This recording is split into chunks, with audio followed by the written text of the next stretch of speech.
আসসালামু আলাইকুম এভরিওয়ান, কেমন আছেন সবাই? আমি তাপ্তি চলে এলাম আজকে নতুন আরেকটি ভিডিও নিয়ে। তো অলরেডি সবাই বুঝতেই পেরেছেন যে আজকের ভিডিওটি কী নেওয়া হবে। হ্যাঁ, আজকের ভিডিওটি আমার স্কুটি নিয়ে হবে। সো নিজের ইনকাম করার টাকায় আমি স্কুটি কিনতে যাচ্ছিলাম। তো আমার সাথে স্কুটি কিনতে যাচ্ছিল আমার আম্মু, আমার বোন, বোনের মেয়ে আর বোনের হাজব্যান্ড। তো আমরা চলে গিয়েছিলাম হিরোর শোরুমে। তো হিরোর শোরুমে আমি মেইনলি গিয়েছিলাম ফ্রাইডেতে। তো যেয়ে দেখি অনেক ভিড়।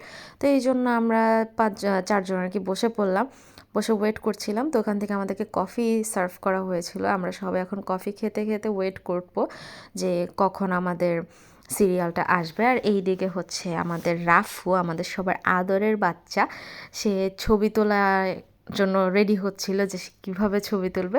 ছবি তোলার জন্য তো তাকে মাস্ক খুলতে হবে, তাই সে মাস্ক খুলে ছবি তুলছিল। আর এইদিকে আমি বসে বসে ভাবছিলাম যে এত লম্বা সিরিয়াল কেন, আমার সিরিয়াল কবে আসবে, কখন আসবে। আর এই সেই স্কুটিটা যেটার জন্যই আমি গিয়েছিলাম। যদিও আমি পছন্দ করেছিলাম ফার্স্টে একদম ফুল ব্ল্যাক, বাট ওখানে যখন আমি রেড অ্যান্ড ব্ল্যাকটা দেখলাম, আমার এটাই খুব বেশি ভালো লাগলো। আর সবাই সাজেস্ট করছিল যে এটাতেই আমাকে মানিয়েছে। তো আমি একটু বসে ট্রায়াল দিচ্ছিলাম। আর এইদিকে আম্মু আর আমার ছোট্ট মা, দুই মায়ের ফটো সেশন চলছে। একদম কি এক্সাইটেড তারা, মানে আমার থেকে বেশি তারা এক্সাইটেড হয়ে গেছে। অ্যান্ড দেন রাফু এখন আমার স্কুটিতে বসে তার ফটো সেশন করছে। অলরেডি সে তার প্রোফাইল পিকচারেও দিয়ে দিয়েছে এই পিকচারগুলো। আর এই দিকে আমার বোনের তো খালি বাইক পছন্দ, তার স্কুটিতে নাকি মনই বসে না।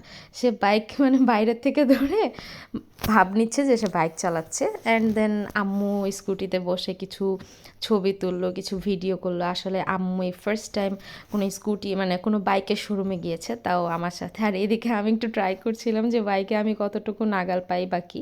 আমার যদিও সবসময় বাইকের ফ্যাসিনেশন ছিল, বাট আমার হাইট একটু কম হওয়ার কারণে আমি বাইকে নাগাল পাই না। দ্যাটস দ্য রিজন হচ্ছে আমি স্কুটিতে ট্রান্সফার হয়ে যাই।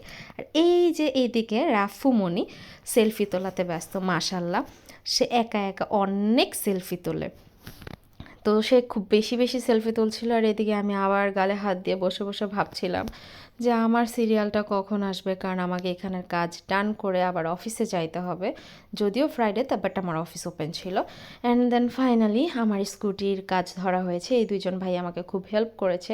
তো ওনারা দুইজন আমার স্কুটির যা যা লাগবে, কিভাবে কি করতে হবে সব বুঝিয়ে দিচ্ছিল। প্লাস হচ্ছে ও ব্যাটারি লাগিয়ে দিয়েছিল, অকটেন টকটেন সব কিছু ভরে দিয়েছিল। অ্যান্ড দেন আমি এই পাশে হচ্ছে টাকা গুনছিলাম, কজ আমার হ্যান্ড ওভার নিতে হবে। তো টাকা আমি দিয়ে দিয়েছি। এরপর হচ্ছে আমার কিছু চেক সাইন করতে হতো, চেক দিয়ে দিয়েছি। অ্যান্ড দেন এই ভাইয়াটাই হচ্ছে আমার স্কুটি আমাকে হ্যান্ড ওভার করে। তো ফাইনালি উনি সিল সাইন দিয়ে দেয়। এরপর হচ্ছে আমি দলিলে সাইন করি। আর তারপর হচ্ছে আমি মানে এত এক্সাইটেড ছিলাম, আমি আমার হাসি দেখেই বুঝতে পারবেন কত এক্সাইটেড ছিলাম। আর এটা ছিল আমার ফাইনাল সিগনেচার। তারপরে ওরা আমাকে হ্যান্ড ওভার দিয়ে দিল আমার স্কুটি, আমার শখের স্কুটি, যে স্কুটির স্বপ্ন আমি 2014 সাল থেকে নিজের ভিতরে পুষছিলাম। অ্যান্ড দেন সাকসেসফুলি আমার স্কুটি আমার কাছে চলে আসছে। সবাই ভালো থাকবেন, খুদা হাফেজ, আসসালামু আলাইকুম।